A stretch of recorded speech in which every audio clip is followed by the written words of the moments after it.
Hi guys, I'm Jane. Today we're going to be doing a mat workout that works on posture. Because of our current situation, because we're in lockdown, you might find that you've been sitting a lot more recently than you would normally do, and that can really shorten the chest muscles because we don't tend to sit up straight in perfect posture. We tend to slump into our chairs. When the chest muscles get tight, they pull the shoulders forwards. When the front of the hip lives in a shortened position from sitting all the time, that can start to pull on our skeleton. All these things make us use our bodies differently. So tight hips can inhibit you from using your glutes, tight chest muscles can inhibit you from working your back muscles correctly. So today's workout, we're going to release some of those tight spots that sitting posture can create, and then we're going to activate our postural muscles, so that will help us stay nice and upright. Our postural muscles, mainly we're focusing on the back muscles, and the glutes are big postural muscles because they help keep the torso upright on top of the pelvis. We're going to be using some props to help us with our workouts. We're going to be using massage balls. I've got one softer one harder one, and that's dependent on your tolerance level. We're going to use an over ball and an elastic band. So we're going to start the workout using the over ball, and we're going to do some release work for the head and neck. So coming onto your back, and all you're going to do here is just pop the ball underneath the back of your head. Okay, so in this position, you want to make sure here that you've got space between your chin and your chest, so that the ball isn't pumped up so high that it jams your chin into the chest. And you want to make sure that you're not tipping your head back from the neck. So fairly close to neutral alignment here. So check in with your pelvis. We want to make sure that the three bones, the pubic bone and the two pelvic bones, are level with one another, and the rib cage is nice and heavy in the mat. So the nice thing about using the ball, it brings the head a little higher than the rib cage, so it does take us out of neutral spine, but the higher the head is in relation to the rib cage, the more achievable it is to get the ribs down on the mat, and that just allows us to use our abdominals better. So we want to feel that nice heaviness to the rib cage here. And then just allow the weight of your head to sink into the ball, and then slowly turn your head and neck from side to side. So choosing a range of motion that allows the head to stay on the ball, so you're not going so far that you lose the ball. And you're working on trying to keep your head sinking deeply into the ball.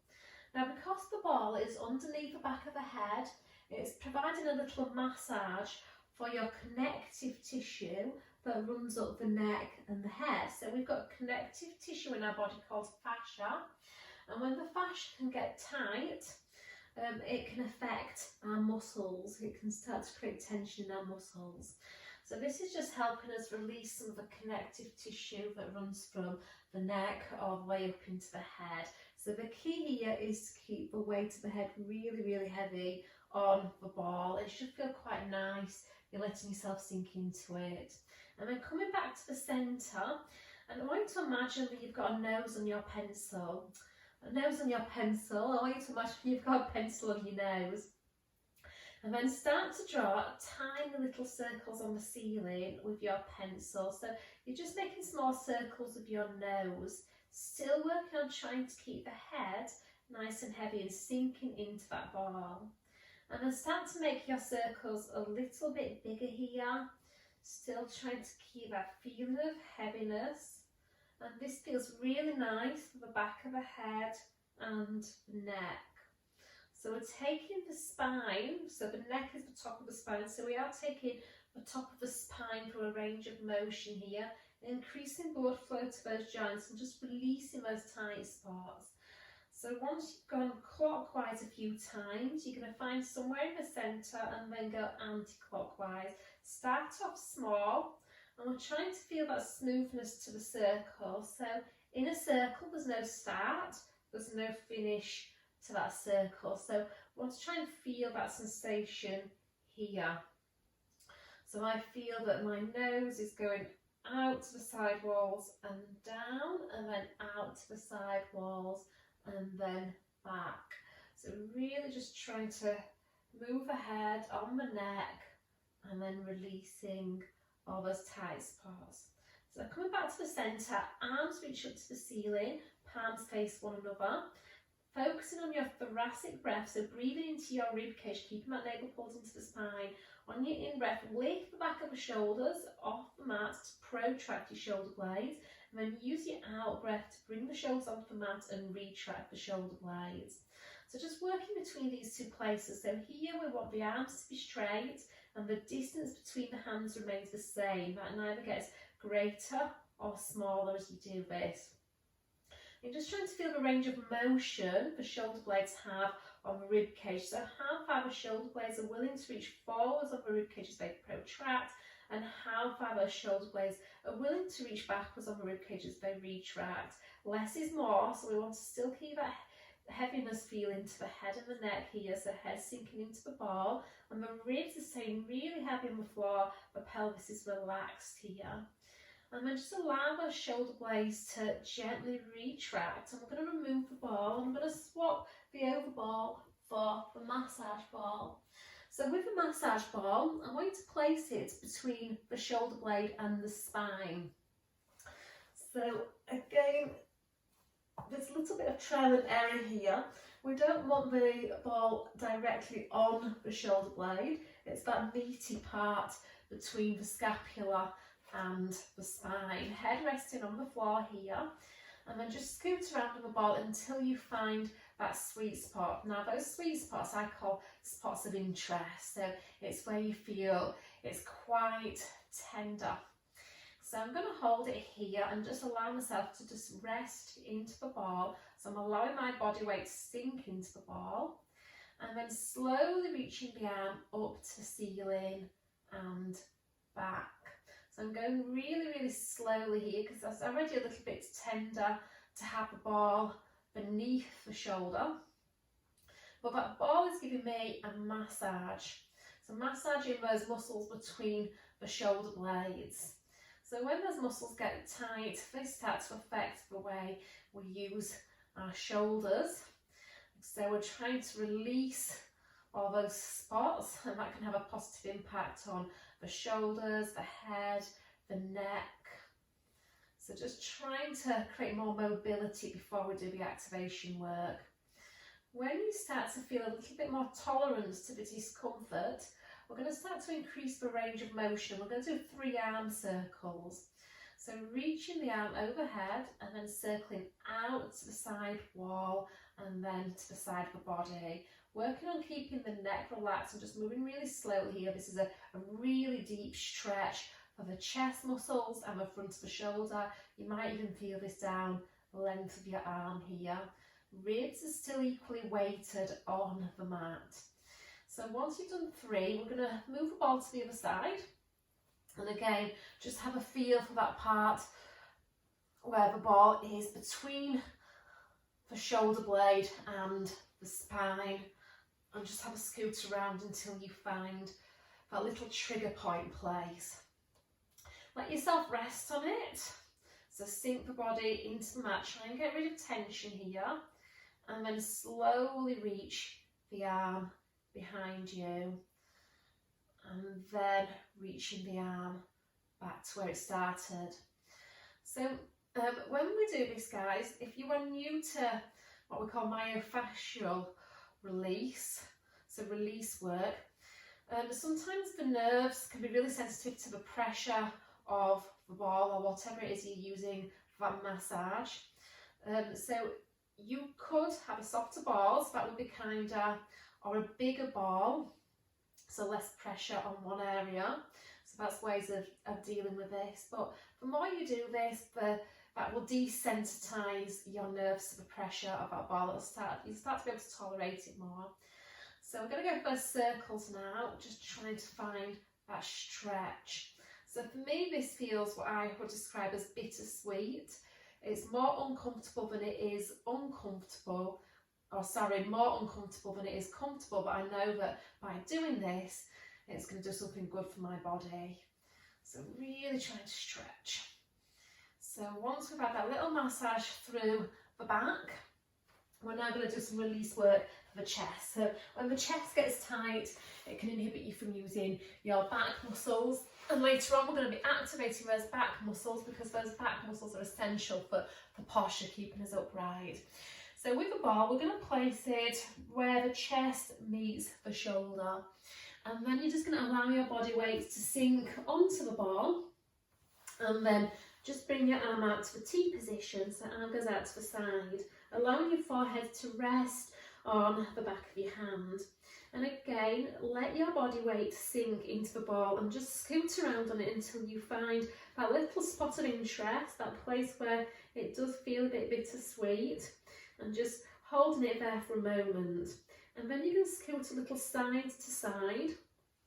So just go really slowly over that sensitive area and just feeling around for any tender spots. And if you find any particular tender spots, go really slow over them and just hold that, hold it on the spot for about 5 to 10 seconds.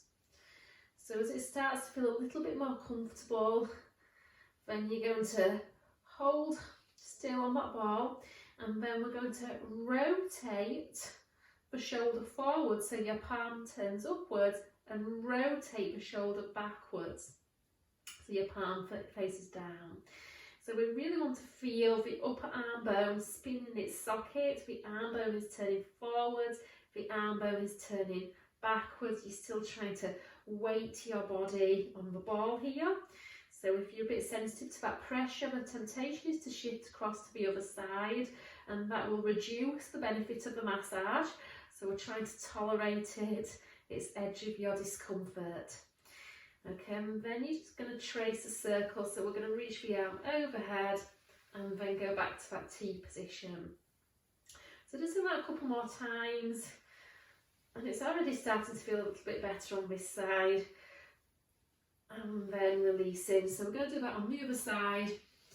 So placing the ball where the chest meets the shoulder, the arm goes out straight, forehead resting on your hand, and then just going side to side here, and just maybe moving your body if you feel that you're not quite on that exact spot. Depending on your body's structure, your anatomical structure, if you're really forward in your shoulders and tighten the chest in the first place, it might not be possible to get the ball right into that spot. So you might need to have a bigger ball. So a bigger ball will fill that gap. And the harder the ball, the deeper the massage. So once you've had a little shift side to side, we rotate the shoulder forwards, we rotate the shoulder backwards, keeping the arm on the floor so the floor supports the weight of the arm when you do this. And I'm still thinking of my spinal alignment. I'm trying to keep the two sides of my rib cage and my pelvis equally weighted on the mat. And really sinking into the ball. And I've said that a few times, but that's the whole point. We want to really feel the body weight nice and heavy. And then arm reaches overhead and arm goes back out to that T. So I don't have as much space to do that. So how much space you have is going to be dictated by your living room in these circumstances, but I'm still going to get that benefit. And then I'm now going to release the hip flexors, because I said earlier, the glutes are really important for keeping that body upright, so we're going to be working to those glutes. So sometimes when the hip flexors, particularly the psoas, gets tight, it can affect us and how we use our glutes. So I'm going to release the hip flexors so we've got more access to these muscles. So you're going to find your pelvic bone, have a feel for it. So we sometimes refer to the pelvic bone as the hip bone. The hip bone actually lives lower down. Once you've found the pelvic bone, you roll the ball inwards and then you come onto your pelvis. So again, just let your body sink into it. So this can be a really sensitive spot, particularly if you tighten those muscles. So I'm just allowing my body weight to sink. And then when that's a little bit more tolerable, then just have a roll up and down. So you might not even need to roll, just holding it might be enough.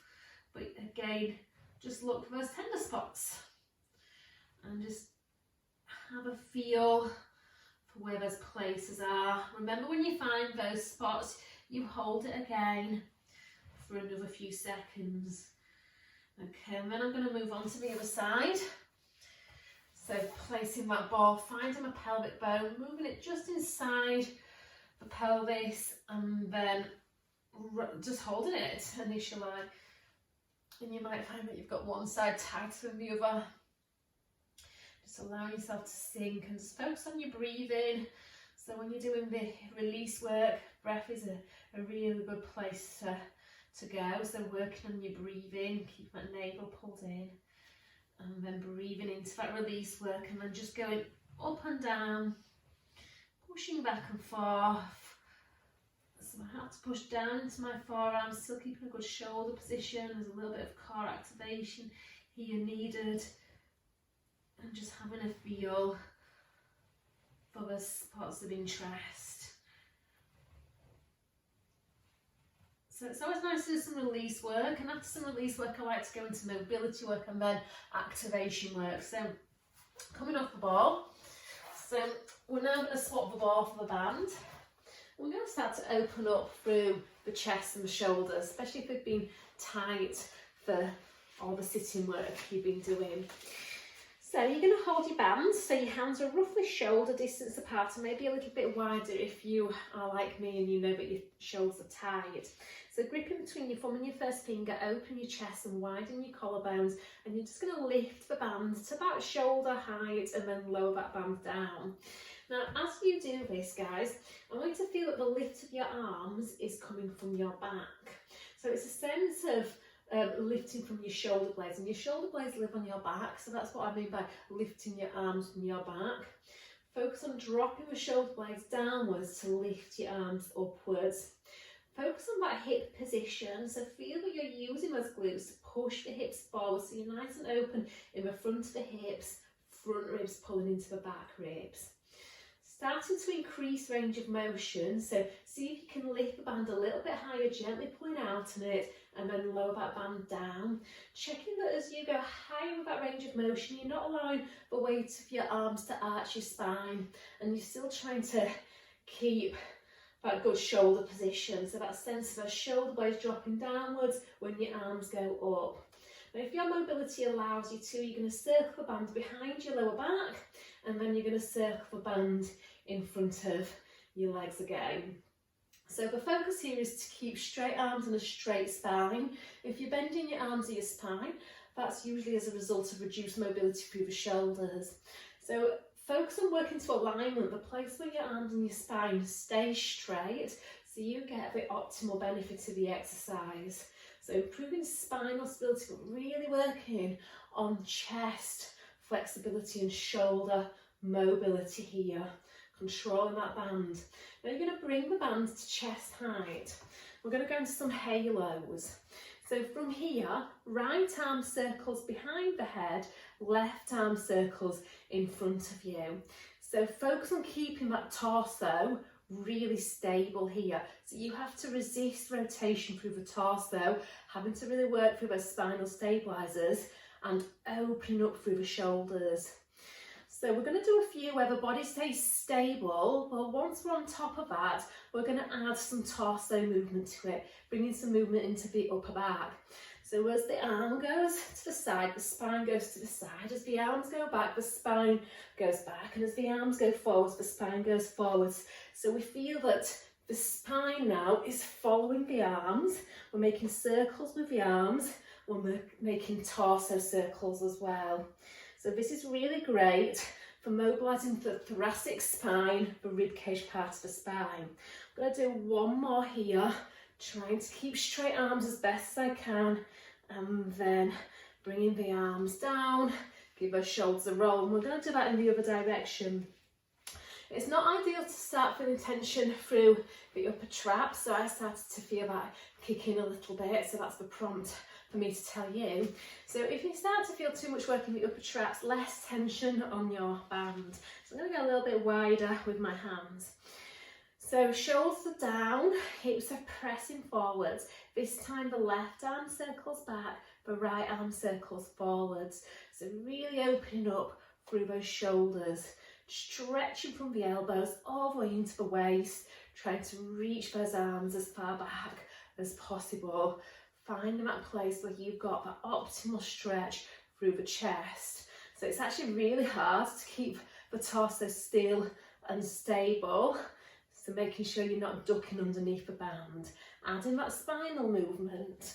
So the spine is moving in multi-directions. We're getting side flexion, extension, side flexion, forward flexion. So really trying to get movement through that upper back. And this is also work for my abdominals. I'm having to keep that pelvis still and stable. So that's pubic bone to belly button, squeezing the glutes and pushing the hips forward, trying to feel the movement through the rib cage as I do this. One more to really open up and then release. So coming onto your back. So we're going to stay with the band. I'll have it close by because we're going to use it shortly. So on your back, one of my favourite exercises for really getting those glutes working is the shoulder bridge. I do teach it in most of my Pilates workout. So just checking that your heels are in line with those sit bones. The 3 bones at the front of the pelvis are level, rib cage sinking into the mat, chest open, eye gaze forwards. And then to initiate your bridge, I want you to rock your pelvis backwards. So you should feel that your lower back rounds into the mat, your pubic bone draws up to your belly button. Lift your pelvis off the mat, but continue that sensation of rocking your pelvis back. So you're trying to keep your pubic bone, the highest bone of your pelvis, as long as you can. And then slowly roll down. So you're bringing down the back of your chest, back of your ribs, back of your waist, pelvis comes down, and then releasing that pelvis at the bottom. So find your pubic bone to belly button connection, and for every bone of your spine that leaves the mat, reinforce that. So we're initiating from the pelvis but driving from the abdominals. See if you can get a little bit more lift from that sitting bone area at the top. So really working to open up through the front of the hips, using the strength of those glutes, and ribs stay soft. So you're softening the chest bone down between the shoulder blades, rib cage sinks into the mat, open up through the back of the waist. Now, keeping the pelvis and the spine in neutral, I want you to lift your hips up into the bridge and then hinge your hips back down from the bridge. To get your lift, you push down into your feet, send your knees forwards, lift your hips up. The lowering phase, lead from the tailbone. So it should feel as though you're arching your back a little to lower down. Now, the reality is we're trying to maintain neutral spine as you lower down. So we don't want to overdo that. If you're doing a good job of this, guys, pelvis and rib cage should roughly find the mat at the same time. So this exercise is a little different from the articulated bridge, even though it looks the same. We're still initiating from the pelvis, but this time we're driving from the hip extensors, the glutes and the hamstrings. So this is really nice to get more glute activation, really focusing on keeping that chest nice and open. The out breath facilitates that lift, the in breath brings that spine back to neutral. So keeping that pelvis down on the mat now, I'm going to take a hold of the band. And when you're sitting all day, the backs of the legs, the hamstrings can get quite tight. So we're going to do a little bit of release for the back of the hip now. So I like to keep the band wide and place it over the ball of the foot and hold the band so it's roughly the tail ends of the band are coming out of the thumb sides of the hands. Tailbone stays anchored, the 2 sides of the pelvis are equally weighted, and then really work to straighten your leg. And we're going to do a dynamic stretch for the hamstrings, so lowering the leg down, reaching that leg up. Checking on that lowering phase, the ribs and the pelvis stay heavy on the mat, and when you reach up to the ceiling, you're only reaching up as far as you can keep your tailbone down on the mat. So when you come up, you're not allowing that lower back to round. So that would be cheating your hamstring stretch. So by keeping that tailbone anchored, we're effectively anchoring the top of the hamstrings into the mat. And as we reach the foot up to the ceiling, you're reaching the 2 ends of your hamstrings oppositionally. So really feel that stretch with the back of the thigh. Now we're going to keep that leg straight. Reach your arms up towards your foot. So a little more tension on the band. Still working in the front of your hip to keep that knee straight. And we're going to do flies. So you're going to pull the arms out to the sides, resist back up. So out to the side and resist back up. So initiate the pull from your shoulder blades, but lead from the back of the hands. So you're really trying to drive the backs of those arms down into the floor. Now check that when you do this, you're keeping the spine long and the ribs stay really heavy on the mat. So we're getting that activation through the mid-back as we do this, and we're starting to work through the abdominals to stabilise. It's a really good way of opening up that chest, strengthening through that middle back. Now the challenge here is to open the arms and stay there. And then you're going to do a single leg bridge and then hinge down. So we're doing the neutral version of the bridge. So you're pushing your foot downwards to lift the hips upwards. Now the hard bit of this exercise is to keep the backs of the arms down on the floor and the pelvis nice and level, really focusing on opening up through the front of that supporting hip. I'll do this 2 more times, so 10 repetitions. Sometimes I lose count, but hopefully you can count better than me when you do this yourself. So reaching the arms up, and we're going to switch sides. So you're going to feel a deeper stretch now that we've switched sides, because this side has had to work really hard on this over there for that bridge. So just the hamstring stretch first. So pelvis releases in its neutral position, and we want to make sure the shoulders are down, the leg in the band is straight, and lower down and lift up. So for me, the main focus with this exercise is the stretch down the back of the thigh. So only lower, so you've got something to lift, trying to keep the knee straight. So it takes a lot of strength and control for your spinal stabilizers to keep that tailbone down on the mat when your foot reaches up to the ceiling. So challenging those deep abs. And then we're going to keep that stretch. We don't want to go to where the leg is shaking, just a gentle stretch. Arms reach up to the foot, and then we're going out in line with the shoulders. So really focusing on that back activation here and the stabilisation through the core, opening up through the chest. And then let's do 3 more of this. So it's roughly 10 flies, 10 single leg bridges. So keeping those arms out, and then you're going to push up through the hips and then hinge down. So knee stretches forwards, hips lift up. Trying to work on keeping the backs of those arms down in the floor. Leg that's straight, staying as straight as I can. I'm thinking of pushing that foot upwards in a nice straight line. For me, guys, you've got to make sure that those ribs stay soft. So we're still trying to drive the hips up through those glutes. We're not popping up through the rib cage. So last 2. And last 1. And then release. So that's a lot of work. Okay, so coming onto your belly. And we're going to do an exercise that's called swimming legs. So legs want to be nice and straight here. Just stack your hands.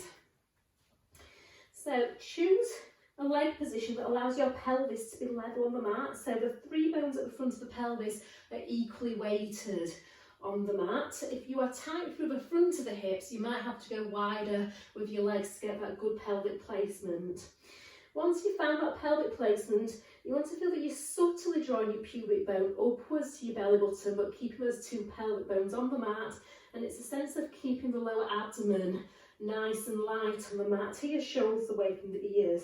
You're going to lengthen one leg and then just hover that leg off the mat, lower down and change sides. So lengthen, pull the thigh bone away from the floor and lift.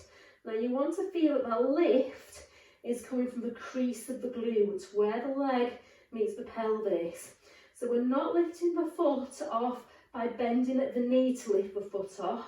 We want to find that length first, and then it's almost like the length of the leg lifts the leg. Now for me, the easy bit is the lift The hard bit is making sure that the pelvis stays stable. So when the leg goes up, your lower back does not sink down. So you want to feel that the higher you lift the leg, the more control it takes in the abdominals to stabilise. So really focusing on that pubic bone to belly button action. And if you can challenge it more, you're going to lift the two legs up and down. So I am so tight in front of my hips. I'm really having to fight here to keep my legs straight. I feel that they're super straight, but I reckon when I look at this, I'm going to have slightly bent legs. You're going to hold that lift and then kick those legs, working to keep the tension out of the neck and the shoulders. Guys, we usually start to tension other muscles when the ones we're trying to tension are struggling with what we're asking them to do. So really release from the upper body so that you optimise that work in the muscles we're targeting.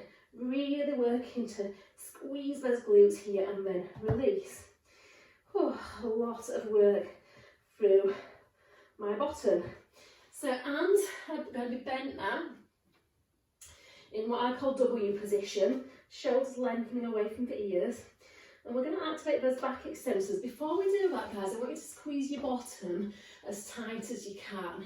So really recognise what it feels like to tense those glutes and then release. Now we're going to try and keep that release. So hopefully you know what that feels like. So good indication that those glutes are kicking in as those heels start to lift. Try and keep those heels falling out to the sides.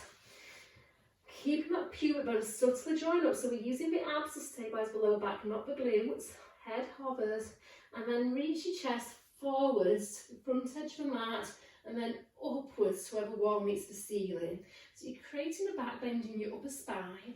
Let your chest come down then, your forehead.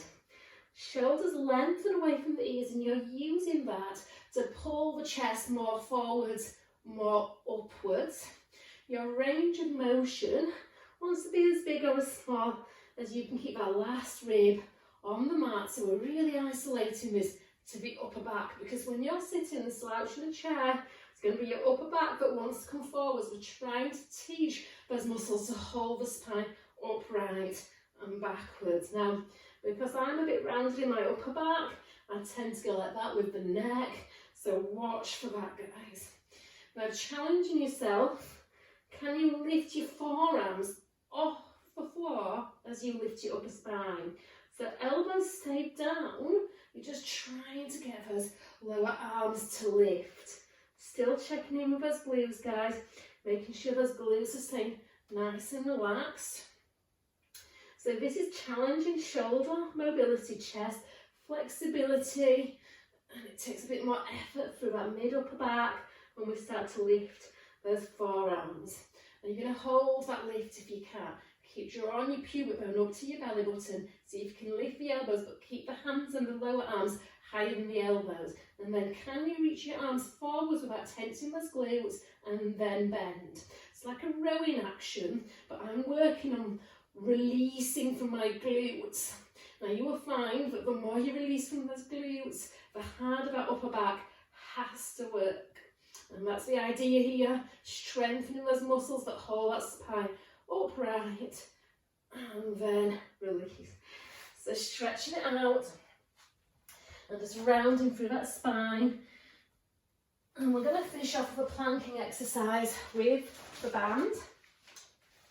So what I'm going to do is I'm going to pop the band over the ball of the foot and hold the band in each hand. So it is important, guys, that you get that correct spot on the band, because if it goes underneath the arch of your foot, you are going to lose the band and it's going to ping off. So find that stability through the body. So a nice straight spine here, shoulders down with the ribs lifted onto the shoulder blades. Your pelvis wants to be square to the mat here.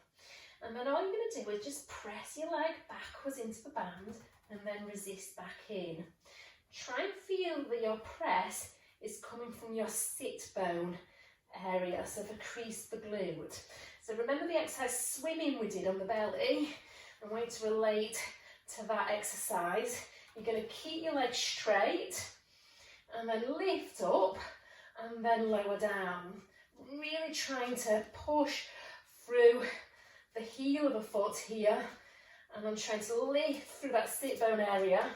Now your supporting hip needs to stay directly over the knee, chest centre between your two hands. Lift up and then little circles.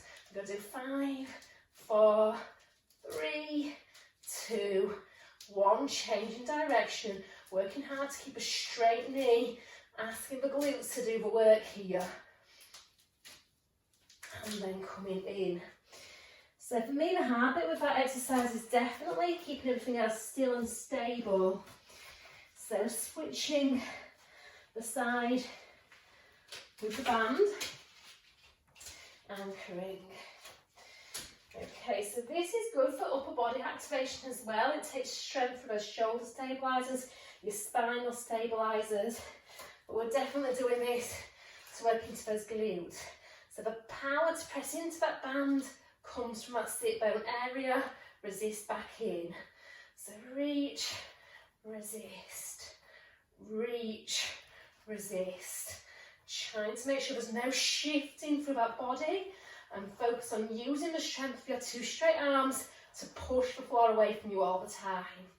Keep that leg straight, lift and lower. It's your swimming leg exercise, but in a quadruped position. Checking that when the leg goes up, there's no sinking or change to that lower back.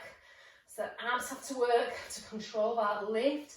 5, 4, 3, 2, 1. Keep working to straighten that leg. That's my issue. 3, 2, 1, and release.